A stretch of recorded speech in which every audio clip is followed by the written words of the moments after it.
Bismillahirrahmanirrahim. Assalamualaikum warahmatullahi wabarakatuh. Alhamdulillahilladzi qad ja'alana mu'minina ukhwatan fid din. Asyhadu an la ilaha illallah wa asyhadu anna Muhammadan 'abduhu wa rasuluh. La nabiyya wa la rasulahu ba'dah. Allahumma shalli wa sallim ala nabiyyina Muhammadin wa ala alihi wa ashabihi wa man tabi'ahum bi ihsanin ila yaumiddin. Allahumma la ilma lana illa ma 'allamtana warzuqna fahma. Allahumma inna nas'aluka ilman nafi'an wa rizqan thayyiban wa amalan mutaqabbalan. Amin. Amma ba'du. Bapak Ibu jamaah solihin solihat rahimani wa rahimakumullah.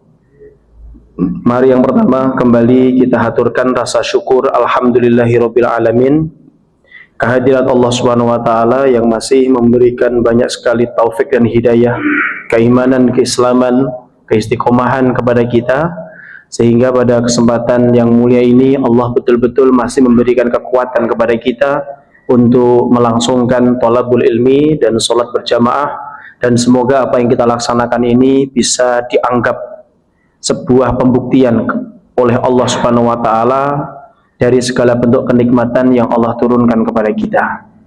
Salawat dan salam semoga senantiasa tercurah limpahkan kepada junjungan kita Rasulullah Muhammad sallallahu alaihi wasallam, keluarga, sahabat, tabi'in, atba'ut tabi'in, dan seluruh umatnya yang senantiasa istiqomah, dan semoga kita termasuk di antara umatnya Rasulullah yang di yaumul akhir nanti kita bisa mendapatkan syafaatnya.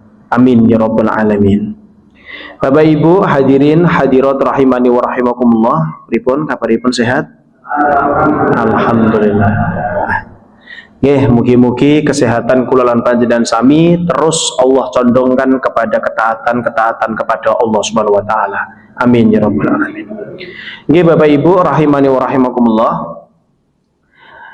Kita masih berada di bulan Rabiul Awal. Sebagaimana kita tahu, bulan Rabiul Awal ini adalah bulan yang Allah pilih untuk dilahirkan dilahirkan manusia terbaik, yaitu Rasulullah Muhammad SAW, dengan segala bentuk keutamaan yang Allah berikan kepada beliau.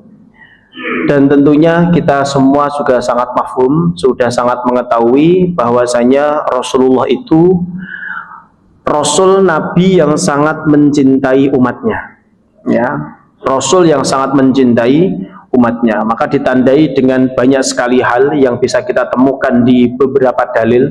Salah satunya ketika Rasulullah dalam kondisi sakaratul maut, maka Rasulullah itu masih sempat untuk menasihatkan beberapa hal.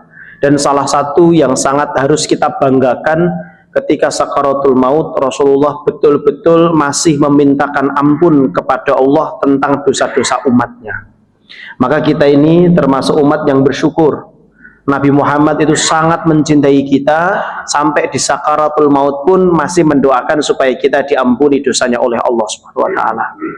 Di dalam riwayat lain, ketika Rasulullah bersama Ibunda Aisyah radhiyallahu anha, Rasulullah mendoakan dengan satu doa kepada Ibunda Aisyah, Allahumma gfir lil Aisyata taqaddama min danbihi wa ma ta'akhir. Ya Allah, ampunilah dosa-dosanya Aisyah yang lalu dan yang akan datang. Saking tersipunya, saking terkesimanya Ibunda Aisyah, akhirnya kepalanya Ibunda Aisyah ini diletakkan di pangkuannya Rasulullah. Ya, terkesima karena didoakan oleh Rasulullah Muhammad sallallahu alaihi wasallam. Kemudian di situ percakapan muncul antara Ibunda Aisyah dan Rasulullah, dan ternyata doa yang dipanjatkan Rasulullah kepada Ibunda Aisyah itu adalah doa yang senantiasa dipanjatkan oleh Nabi di setiap sholatnya untuk umatnya. Jadi Rasulullah itu sangat betul-betul mencintai kita sampai senantiasa mendoakan kita di setiap sholat-sholat beliau. Cuman pertanyaannya hadirin, kula lan panjenengan sami ini sudah termasuk atau belum orang-orang yang sudah bisa membalas cintanya Rasulullah? Rasulullah sudah secinta itu, Rasulullah sampun sesayang itu, cuman ternyata diri kita belum bisa membalas seperti apa yang diinginkan oleh Rasulullah Muhammad Sallallahu Alaihi Wasallam. Sebagai contoh hadirin, panjenengan misal Allah takdirkan orang kaya, kemudian panjenengan meniatkan untuk mengumrohkan setiap tahunnya seseorang, ya, mengumrohkan seseorang, ternyata orang yang kita berangkatkan umroh tadi, orang yang kita bantu kemudahan untuk memberangkatkan umroh tadi, pulang-pulang setelah umroh ternyata ngelek-ngelek sing ngeterne umroh. Iku jenengan nek di posisi tiang sing umroh nek anyel napa mboten? Mboten. Anyel napa anyel banget? Manusiawi anyel banget. Maka nek dalam kondisi seperti itu panjenengan lan kula sangat anyel, maka kula lan panjenengan sami di dalam diri atau di dalam sebagai umatipun Kanjeng Nabi yang Nabi sudah mencintai kita, tapi kita kok dereng saged meniru atau melakukan apa yang diperintahkan sama Nabi, berarti kula lan panjenengan sami niki umat sing anyel napa mboten? Kok dilihat-lihat kula lan panjenengan sami niki rodok nganyel nih. Rodok napa nganyel nih memang? Nganyel nih niku tandane pripun? Lah pun diperintahkan A tapi mboten nglaksanakan A, malah nglakoni enten sing ngoten niku. Mriki enten. Nah, maka kula lan panjenengan sami niki Masya Allah Bapak Ibu, kita ini sudah umat yang tidak terlalu taat, umat yang masih melaksanakan dosa, tapi loh Rasulullah itu loh masih senantiasa mendoakan kita sampai di ujung hayatnya Nabi. Maka kita pada malam hari ini monggo mencoba untuk mengikuti apa yang diinginkan oleh Nabi, sehingga kula lan panjenengan sami mboten termasuk tiyang sing nganyel. Tiyang sing anyel kene niku asline jenengan nek anyel kalih jenengan nek dianyeli kalih tiyang niku, tiyang sing anyel kalih jenengan niku pengen cedhak kalih jenengan mboten? Mboten to, pengene kan guru adoh wae kan ngoten. Nah, maka kula lan panjenengan sami sudah dicintai Nabi, tugas kita sekarang menjawab, membuktikan cinta kita kepada Nabi. Maka paling tidak para ulama memberikan satu kesimpulan, ada 3 hal penting yang harus kita jaga, yang mana 3 hal ini bisa menjadi ukuran penting kita untuk mencintai Nabi Muhammad sesuai apa yang beliau bawa dan beliau titipkan kepada kita. Ya, maka yang pertama, yang ini sudah sangat jelas disampaikan bahwasanya Rasulullah Muhammad SAW bersabda dan setunggalipun hadis, man shalla alayya wahidatan sallallahu alaihi asyran. Sinten kemawon solawat dumateng Nabi 1 kali, maka Allah akan bersolawat kepadanya 10 kali. Maka hadis ini menunjukkan perintah untuk bersolawat kepada Nabi Muhammad Sallallahu Alaihi Wasallam. Maka ketika kula lan panjenengan sami mencintai seseorang, niki contoh mawon, kita coba keluar dari konteks solawat. Panjenengan kalau mencintai seseorang, anak, istri, orang tua, maka kata Imam Ibnu Qayyim, bentuk cintanya kita itu kita harus tunjukkan, atau ketulusan cinta kita itu ditunjukkan dengan mudahnya kita menyebut nama-nama orang yang kita cintai di munajat doa kita. Nah, maka panjenengan bapak-bapak remen kalih garwa mboten? Cinta mboten? Kalih putra putri cinta mboten? Nek pas donga disebut napa mboten? Yakin? Ya, kalau disebut berarti itu menunjukkan ketulusan cinta kita. Maka kalau kita mencintai Nabi, maka sebutlah nama Nabi dan jangan pernah bosan menyebut nama Nabi dengan bersolawat kepadanya. Ya, dengan dalil yang jelas tadi, Allah akan bersolawat 10 kali kepada orang yang bersolawat kepada Nabi 1 kali. Maka Imam Qadi bin Iyad beliau menyebutkan maksud Allah bersolawat 10 kali itu apa? Allah akan lipat gandakan pahala orang yang bersolawat kepada Nabi sebanyak 10 kali lipat. Maka monggo Bapak Ibu, kita tidak usah menunggu momentum Maulid Nabi, tidak harus menunggu momentum majlisan atau dan lain sebagainya, tidak harus menunggu momentum nek pengen sesuatu lagi disolawati, gitu. Tidak perlu menunggu sesuatu. Lisan kita ini kalau kita hiasi dengan solawat, dengan zikir, dengan wiritan, dengan murojaah Al-Quran, itu merupakan salah satu di antara hal-hal yang bisa menghantarkan lisan kita ini menuju kebaikan, dan nek pun lisan menuju kebaikan akan menghantarkan kita ke dalam surganya Allah. Ya, maka Bapak Ibu kalau dalam kondisi kerep boten enten kesibukan, contoh nek bapak-bapak nggih nyetiti napa nggih manuk gitu. Lah nek posisi ngoten niku jenengan kalih ngomong piyambak napa kalih pripun? Susut ta malah kaya susut. Nah nek ngoten niku cobi jenengan kalih nyolawati manuk niku wau. Ya ta?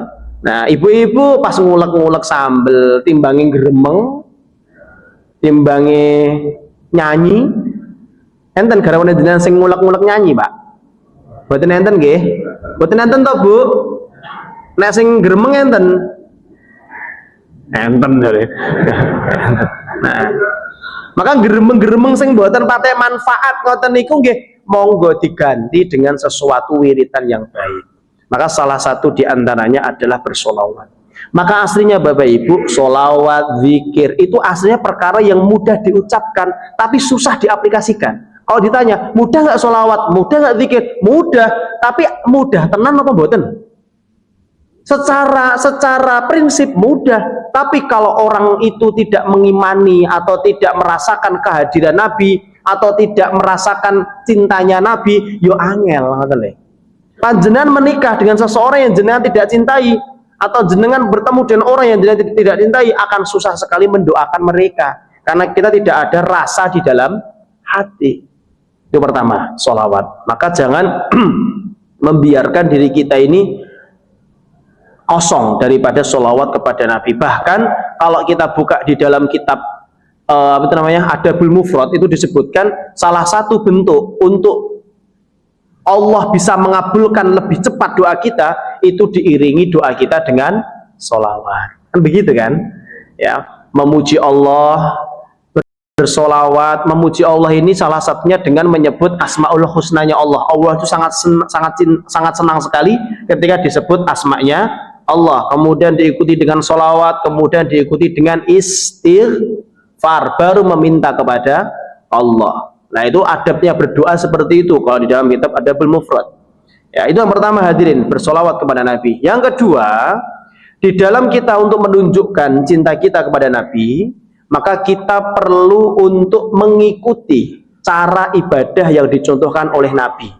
Artinya Nabi mengatakan atau proses atau praktek di dalam pelaksanaan ibadah itu seperti ini, maka Nabi sangat senang ketika kita melakukannya persis seperti itu. Maka dulu pernah kita sampaikan bahwasanya yang disebut dengan perjalanan yang harus ditempuh oleh seorang mukmin itu disebut dengan sabilullah. Sabilullah itu penjelasan dari siratal mustaqim. Siratal mustaqim itu didefinisikan oleh para ulama dengan siratal mun'am. Siratal mun'am itu artinya jalannya orang-orang yang diberi nikmat. Siratal mun'am itu disebutkan di dalam surah An-Nisa. Salah satunya adalah siratul anbiya, jalannya para nabi. Maka perjalanan yang kita tempuh ini dalam pelaksanaan praktek ibadah ya harus kita melihat dicontohkan sama Nabi atau tidak. Tapi mohon maaf, ketika kita menjumpai sesuatu yang berbeda dari yang kita laksanakan dan kita melihat Nabi tidak pernah melakukan itu, jangan terlalu cepat untuk mengatakan itu bid'ah. Maka kita ini harus hati-hati Bapak Ibu sekalian, karena konsekuensi bid'ah itu dolal. Dolal niku napa? Sesat. Sesuatu sing sesat niku pasti neraka. Nek kula lan panjenengan sami mohon maaf, terlalu mudah untuk mengatakan bid'ah, maka kita secara tidak langsung mengatakan orang itu berada di dalam neraka. Kullu bid'atin dolalah wa kullu dolalatin finnar. Bahaya sekali hadirin. Maka di dalam permasalahan ini kita harus berhati-hati. Maka salah seorang ulama yang sangat terkenal, ulama ahli maqasidus syariah, ulama yang ahli usulun fiqh, namanya Imam Asy-Syatibi. Imam Asy-Syatibi, beliau menulis satu kitab yang disebut dengan Al-I'tisam. Nah, di dalam kitab itu beliau menulis secara jelas dan definisi bid'ah yang paling menurut kami yang paling pas dan bijak itu adalah penjelasan di dalam kitab Al-I'tisam ini, dan para ulama banyak menukil dari kitab Al-I'tisam ini. Apa kata beliau? Supaya kita lebih hati-hati dan bijaksana. Kata beliau, "Aurifal bid'atul hakikiyah," yang disebut bid'ah yang hakiki, bid'ah sing tenanan, bi'annaha malam yadullu alaiha dalil. Sesuatu ibadah sing boten enten dalil. Konteksnya sing boten enten dalil, bukan sesuatu yang tidak dicontohkan sama Nabi. Maka disebutkan di sini maksud dalil niku nopo? Dalil niku kalau di dalam kitab Al-I'tisam ada 4. Nah, ini kita harus hati-hati nih. Pertama, yang disebut dalil itu adalah Alkitab atau Al-Qur'an. Yang nomor kali As-Sunnah, hadis.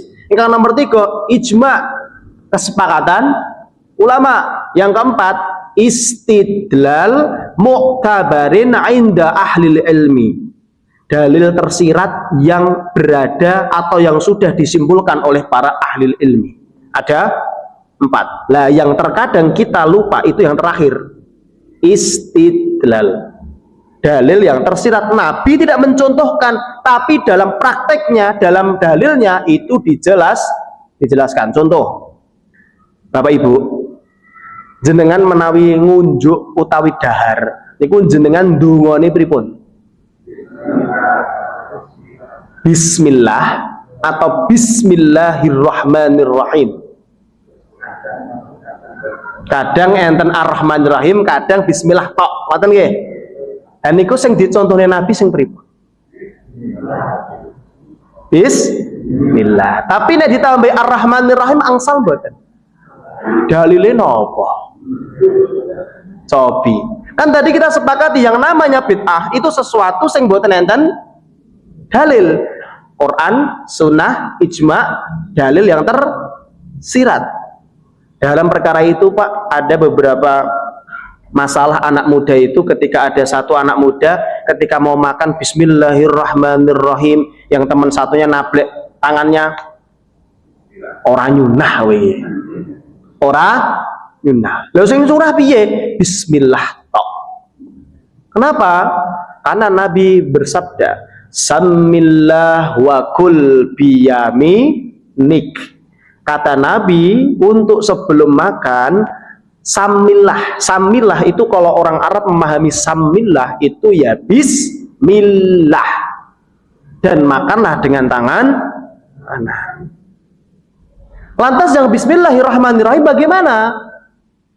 Maka dalilnya ada, tapi dalilnya tersirat. Apa contohnya? Allah berfirman di dalam Al-Quran, "Walillahil asma'ul husna fad'uuhu biha." Di sisinya Allah ada nama-nama yang baik yang kita sering sebut dengan Asma'ul Husna.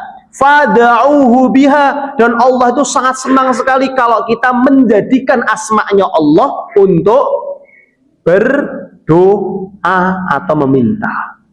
Maka orang yang ditablek tadi mengatakan, "Loh, aku tambahi Ar-Rahmanir-Rahim itu asma'nya Allah, dan Allah itu sangat sayang, sangat senang, sangat mencintai ketika nama-nama mulianya Allah disebut untuk berdoa." Ngoten le. Dadas istidlal ini posisinya penting di dalam menentukan sebuah ini salah atau tidak. Ya, di dalam perkara lain. Ini yang saya sampaikan sedikit sensitif ya, teman, semoga saja tidak menjadikan perpecahan. Panjenengan kalau pergi ke Muria, Jepara, Pati, itu biasanya kita sering mendengar sebelum azan itu ada namanya sholawatan. Bener ya? Nah, sholawatannya itu disebut dengan sholawat tarhim. Sholawat tarhim. Maka orang-orang yang mengatakan itu bid'ah, pasti dia mengambilnya Nabi tidak mencontohkan. Tapi coba lihat, ada di dalam Al-Quran yang sering dibaca di dalam surah Al-Ahzab itu. Ketika imam biasanya kalau di akhir khutbahnya berdoa diawali dengan innallaha wa malaikatahu yusholluna 'alan nabi ya ayyuhalladzina amanu shollu 'alaihi wa sallimu taslima. Ayat itu perintahnya jelas untuk kita bersolawat. Tapi ada nggak penjelasan waktu dan tempat?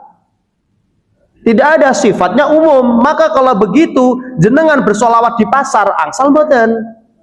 Jenengan solawat di masjid, angsal mboten. Angsal. Kalau solawat sebelum adzan berarti boleh.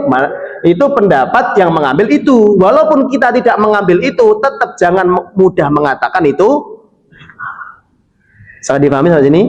Nah, maka Imam Asy-Syatibi ini merupakan ulama yang paling bijak, termasuk yang paling bijak di dalam memaknai bid'ah.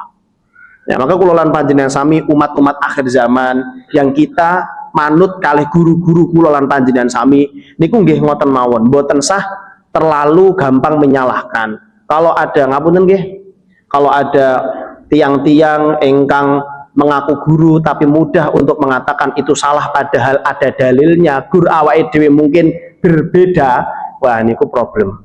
Ya, maka saya sebisa mungkin dimanapun kajian, entah itu kajian-kajian seperti ini atau kajian-kajian liko, taklim-taklim kecil, saya selalu sampaikan jangan selalu manut karo aku. Bisa jadi saya salah, bisa jadi saya benar.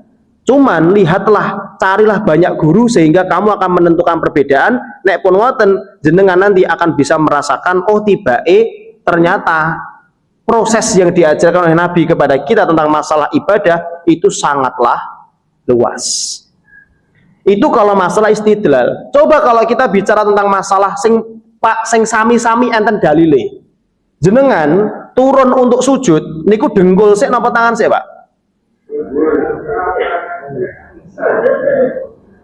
Sing jenengan lakoni niku dengkul apa tangan rumiyin? Dengkul. Sing biasane niku jenengan dengkul apa tangan? Dengkul. Sing tangan enten? Nah, coba kita bicara bijaksana. Ya, coba kita bicara bijaksana tentang masalah dalil ini. Kenapa ada perbedaan? Karena ada dua riwayat yang sangat populer. Yang pertama itu riwayatnya dari sahabat Wa'il bin Hujur radhiyallahu anhu. Yang satunya itu pendapatnya Abu Hurairah radhiyallahu anhu. Dua-duanya sama-sama sahabat, Pak. Jenengan lebih kenal mana? Abu Hurairah atau Wa'il bin Hujur? Lebih kenal mana? Lebih populer mana? Abu Hurairah. Tapi pernah mendengar sahabat Wa'il bin Hujur? Pernah ya? Walaupun nggak sering. Nah, Wa'il bin Hujur radhiyallahu anhu ini masuk Islam, ini sudah dalam keadaan pasti sudah mengikuti Nabi dalam jangka waktu yang panjang. Akhirnya dari riwayat Wa'il bin Hujur ini akan menemukan satu ketentuan ketika turun kepada sujud. Maka jenengan kalau buka-buka kitab-kitab sholat ya, atau di dalam kitabnya Muhammadiyah HPT Himpunan Putusan Tarjih Muhammadiyah, itu saya baca itu semuanya atau banyak hadis yang ada di dalam bab sholat itu riwayatnya Wa'il bin Hujur. Ya, karena kami juga punya majelis di daerah Jumantono sana membahas tentang HPT, Himpunan Putusan Tarjih. Nah, ternyata Wa'il bin Hujur ini kenapa populer di kalangan para ahli ilmu terutama fikih, karena memang beliau ini mengikuti betul cara ibadahnya Nabi. Maka Wa'il bin Hujur mengatakan, kalau turun ke sujud jangan menyerupai ibil. Bahasanya ibil. Lah Abu Hurairah itu mengatakan janganlah kalau turun sujud ini bahasanya bukan ibil tapi ba'ir. Ibil kali ba'ir niki podo-podo artine unta. Unta itu artinya bahasa Arab kata enten ibil, enten ba'ir, enten jamalun. Enten menika asmine Pak Jamal.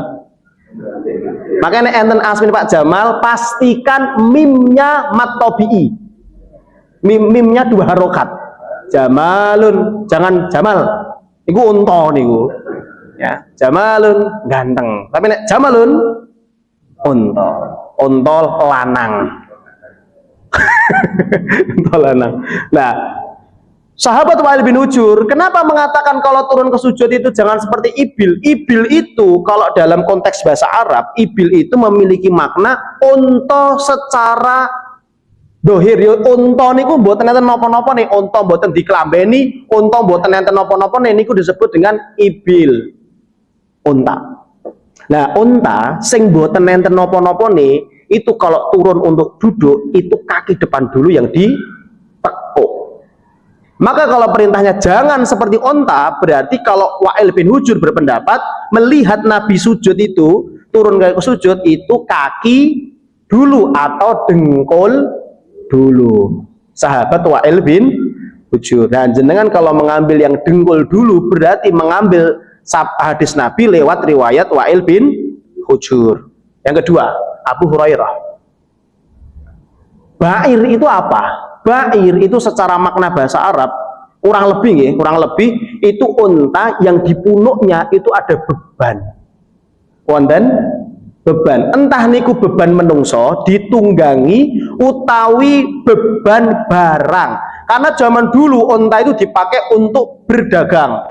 Kita berdagang. Nah, unta yang ada bebannya di atas itu disebut dengan ba'ir. Ba'ir itu unta yang sudah ba'ir itu turunnya kaki belakang dulu ditekuk baru depan. Kalau sahabat Abu Hurairah meriwayatkan Nabi itu kalau turun untuk sujud tangan dulu. Kenapa bisa beda padahal sama-sama sahabat? Karena Abu Hurairah itu masuk Islam yuswanipun Kanjeng Nabi sampun 60 tahun. 3 tahun sebelum Nabi wafat. Artinya Abu Hurairah itu masuk Islam posisinya Nabi sampun sepuh. Maka Nabi seringkali sujud pakai tangan dulu. Tapi menyimpulkan 2 hadis ini kata para ulama, ya, bukan berarti sing enem kudu ngangge dengkul, sing sepuh kudu ngangge tangan, tapi keduanya dikompromikan. Mau pakai tangan boleh, mau pakai dengkul boleh, sing nggak boleh nganggo bathuk, jelungup. Orang nganggo dengkul mboten nganggo tangan, ngerti Mak jeduk ya apa iki ya. Nah, nek niku jelas tidak ada tuntunan saking Nabi Muhammad. Nah, dalam perkara ini Bapak Ibu sekalian ada cerita sampai perbedaan pendapat hanya karena dengkul dulu nopo tangan dulu. Tiang Bekasi niku wonten jamaah beberapa asatidzah, saya diceritakan sama beberapa asatidzah di Bekasi pas saya mudik ke sana, itu ternyata ada suami istri berantem 3 hari 3 malam. Gurbedo coro sujud. Setelah sholat tahajud, ibunya nyeblek bapak komburi, Pak, sujudmu ora nyunah. Bapak balik ke belakang, Bu, kowe sing ra maca kitab. Padahal loro-loro nih mboten maca kitab. Kenapa kok guru saya waktu itu ngomong gitu? Karena hadis dengan dengkul, hadis dengan tangan itu hadisnya atas bawah. Hadisnya atas bawah, nomornya itu namun 2 nomor atau 3 nomor gitu saja. Otomatis kalau dia baca yang dengkul harusnya juga baca yang tangan. Niku nganti padu loh Pak, telung dino telung wengi loh. Bayangkan coba. Padahal dua-duanya ada keterangan dari Nabi.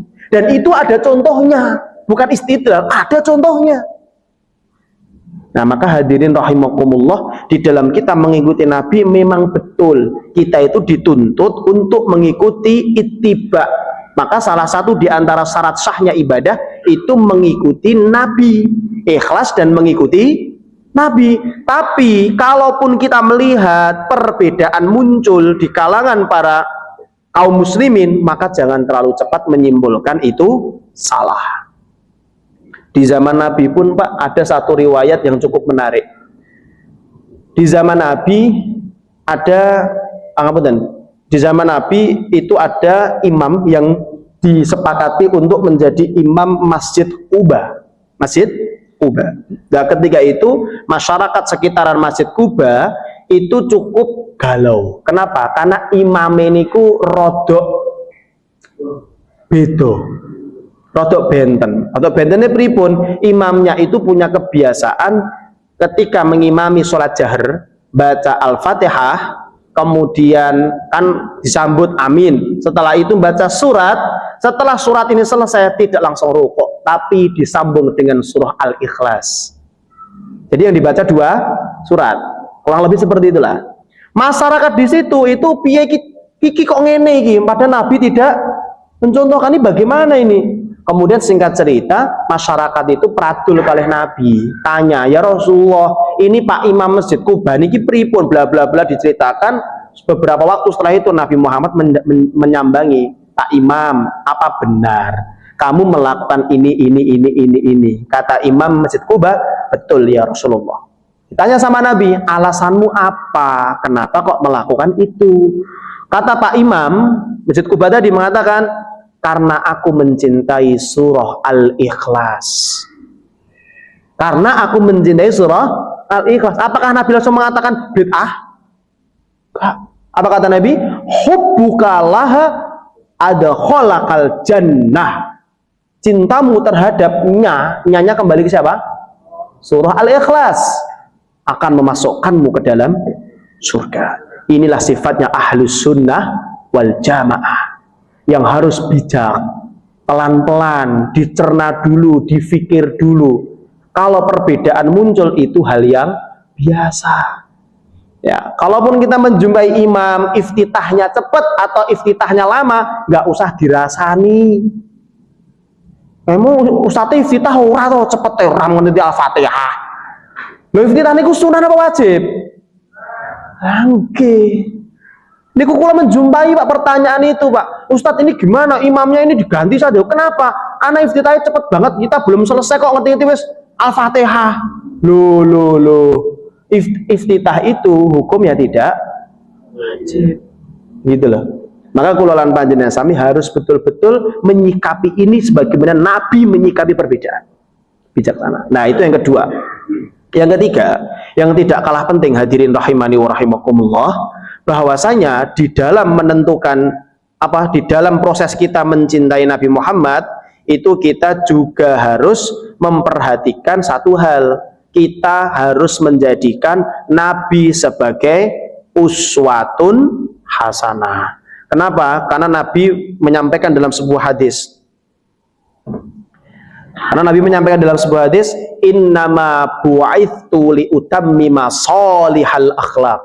Kata Nabi, sesungguhnya aku ini diutus untuk memperbaiki akhlak. Dalam riwayat lain, menyempurnakan akhlak. Maka salah satu visi terbesaripun Nabi, yang Nabi menginginkan visi itu tercapai, itu umatnya Nabi berakhlak yang baik. Kenapa demikian Bapak Ibu?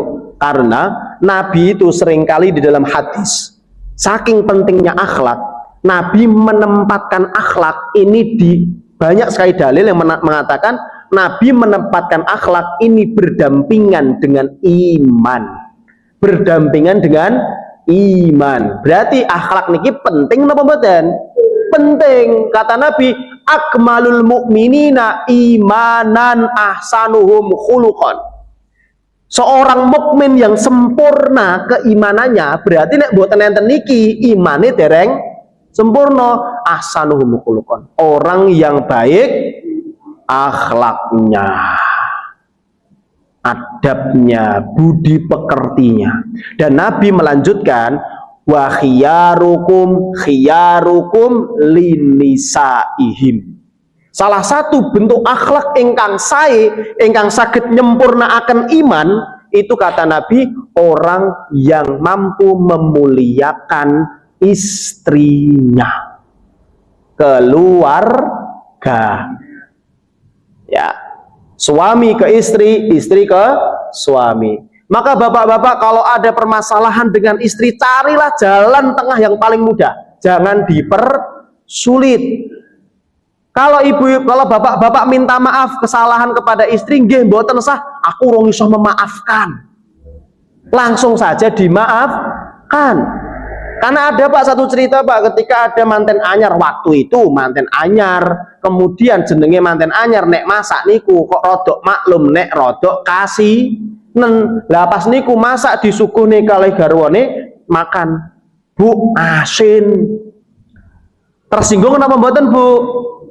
Tersinggung. Akhirnya itu terulang beberapa kali karena manten anyar, istrinya marah, yo wis masak setelah itu tidak komentar, tiba enek ora komentar malah masakane enak dewe. Ngerti itu enak ngoten lho. Lah, akhirnya enak-enak terus sampai pernikahan umur 20 tahun, Pak. Setelah umur 20 tahun ngerti-ngerti masakane kasinan meneh. Lah, waktu itu si bapak suaminya ini tidak marah-marah lagi karena trauma. Akhirnya memilih jalan yang paling mudah. Apa? Piringe diselehne, ora komen nopo-nopo, lunga ning dapur, piye carane sayure gen ora asin. Nembo, mboten ngertos kula. Sing penting ngendikane ngoten. Lah nek konsep gur ditambahi banyu niku kira-kira asine ilang apa malah mboten enak?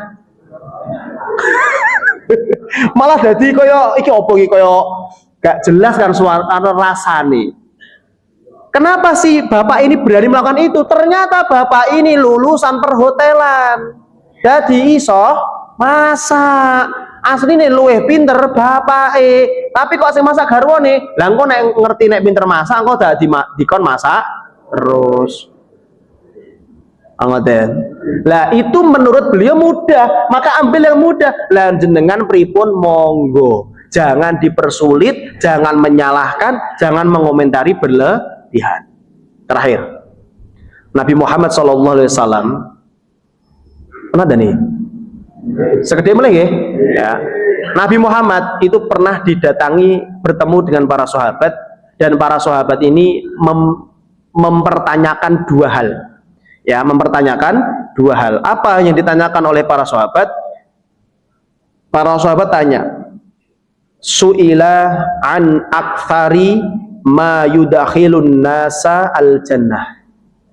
Nabi ditanya tentang amalan apa, perkara apa sing kathah nglebetne menungso ten swarga. Jadi pertanyaan ini jawabannya pasti nggak banyak, karena paling banyak. Apa kata Nabi? Nabi menjawab dua hal. Taqwallahi wa husnul khalqi. Takwa kepada Allah dan akhlak yang baik. Maka hadis ini menunjukkan tentang kita diperintahkan menyeimbangkan antara hablum minallah dan hablum minannas. Takwa untuk Allah dan akhlak untuk sesama manusia. Maka tidak elok, tidak baik, dan tidak dibenarkan ketika seseorang mengaku imannya tinggi, akidahnya paling benar, tapi saling menyalahkan dan saling mencaci maki. Mohon maaf, kita hidup di zaman digital yang gampang sekali mencaci. Kalau bahasa sosial medianya itu menjadi haters. Ya, tidak suka haters. Akhirnya di dalam sosial media saling menyalahkan, yang ini menyalahkan A, yang A menyalahkan B. Itu terjadi dengan sangat mudah. Oke, maka kula lan panjenengan sami kalau pengen masuk surga, Rasulullah sudah mewanti-wanti kisi-kisinya nopo, memadukan, menyeimbangkan untuk hablum minallah dan hablum minan nas. Saya sering sampaikan Bapak Ibu, ada seorang sahabat tanya kepada Nabi, ya Rasulullah, inna fulanah tusallil laila wa tasuman nahar wa fi lisaniha syai'un tu'di jiraniha. Ya Rasulullah, wonten tiang setri, ahli tahajud, ahli puasa sunnah, tapi lisannya itu buruk terhadap tetangga. Apa kata Nabi? La khairan fiha wa hiya finnar. Model perempuan seperti itu, kebaikan sunnahnya akan hilang dan akan lebih mudah masuk ke dalam neraka. Ahli tahajud pun bisa sangat mudah masuk neraka. kalau tidak diseimbangkan dengan akhlak engkang sae. Dan Nabi juga ditanya, su'ila an aktsari ma yudakhilun nasa an-nara. Ditanya tentang perkawis nopo ya Kanjeng Nabi ingkang kathah memasukkan manusia ke dalam neraka. Nabi menjawabnya cuma dua, al-fammu wal farju, mulut dan kemaluan. Kemaluan itu merupakan gambaran dari hawa nafsu. Kalau kita sudah takwa, hawa nafsu otomatis krim. Tapi kalau kita terlalu ke hawa nafsu, takwa dan akhlaknya akan rusak. Kan begitu kata Nabi. Kalau kita hidup ini tujuannya hanya untuk dunia, farraqallahu alaihi amrahu, seluruh perkara akan rumit, akan menjadi masalah. Wa ja'ala ghinahu wa ja'ala faqrahu baina ainaihi, akan dijadikan di kelopak matanya ini kefakiran. Orang kalau hidupnya itu hawa nafsu terus, bahkan sesuatu yang jelas itu wajib akan bisa kalah dengan sesuatu yang diiringi dengan hawa nafsu. Saya ingin tutup dengan satu cerita, satu kisah nyata, Pak. Ada ibu waktu itu punya anak 3, waktu masih kecil ya, punya anak 3, laki-laki semuanya, dan ibu ini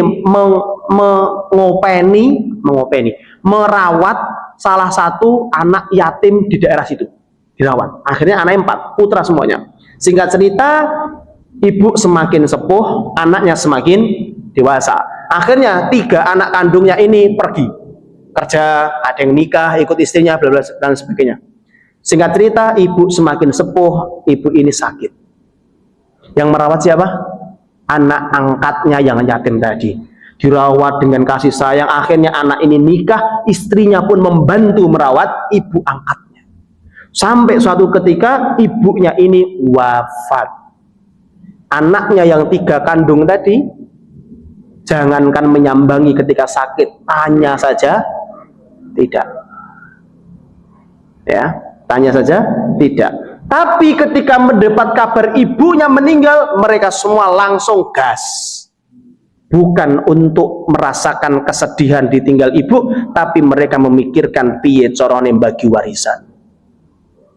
Meninggal pagi hari meninggal, dimakamkan di acara nih siang hari, sebelum maghrib mereka meminta rapat pembagian warisan. Dan anehnya, ketiga anak ini menginginkan warisan hartanya ibu, rumah, beberapa petak sawah, dan beberapa toko kelontong itu dibagi hanya 3 orang. Anak angkatnya tidak diberi jatah. Naudzubillahimin. Ini terjadi pasti bukan karena takwa. Ini terjadi pasti bukan karena akhlak yang baik. Ini semua terjadi pasti karena mulut dan keniscayaan, kehancuran itu akan muncul dari 2 itu. Kalau nggak mulut, nafsu. Secara hukum syar'i, anak 3 yang kandung tadi dapat warisan, betul Pak? Dapat, tapi secara moral memalukan. Bagaimana tidak dia ketika sakit tidak mau merawat, tapi sekalinya meninggal, mereka cepat-cepat untuk merapatkan gendang dibagi warisan. Semoga saja kita tidak termasuk di antara orang-orang yang seperti ini. Ya, maka Bapak Ibu rahimani wa rahimakumullah, ini saja yang bisa kami sampaikan. Intinya, kita ini umatnya Nabi di ujung akhir zaman. Kita pasti akan menemukan banyak fitnah, akan menemukan banyak problematik, tapi kita juga masih punya kesempatan untuk menjadi umatnya Nabi yang sangat-sangat dicintai dan sangat-sangat kita mendambakan syafaatnya dengan cara paling tidak kuasai 3 hal tadi. Basahilah lisan kita dengan sholawat bentuk cinta kita kepada Nabi. Yang kedua, ikutilah bagaimana tata cara ibadah Nabi, tapi jangan mudah mengatakan sesuatu yang berbeda dalam hal fikih. Yang ketiga, maka jadikanlah Nabi sebagai uswatun hasanah. Insya Allah itu semua akan menjadikan diri kita orang-orang yang betul mampu menampakkan cinta kita kepada Nabi Muhammad SAW. Makatan Bapak Ibu rahimakumullah, saat dari kula tutup wau wonten titipan jamaah wonten enten ingkang diuji sakit inggih Bapak Sarno Yulianto lan Ibu Sarsini, monggo kita sarang-sarang tutup kalian berdoa untuk kesehatan kita dan untuk kesembuhan beliau berdua. A'udzubillahi minasyaitonirrajim. Bismillahirrahmanirrahim. Allahumma salli wa sallim ala nabiyyina Muhammadin wa ala alihi wa sahbihi wa sallam birahmatika ya arhamar rahimin. Alhamdulillahi rabbil alamin, hamdan syakirin, hamdan na'imin, hamdan yuafi ni'amahu wa yukafi'u mazidah. Ya Rabbana lakal hamdu wa lakal syukru kama yanbaghi li jalali wajhikal karimi wa adimi sultanik. Allahumma ighfir lana wa li ikhwanina alladhina sabaquna bil iman wa la taj'al fi qulubina ghillan lil ladzina amanu rabbana innaka ra'ufur rahim. Allahumma rabban nas adhibil ba'sa ishfi anta syafi la shifaan illa shifauka shifaan la yughadiru saqama.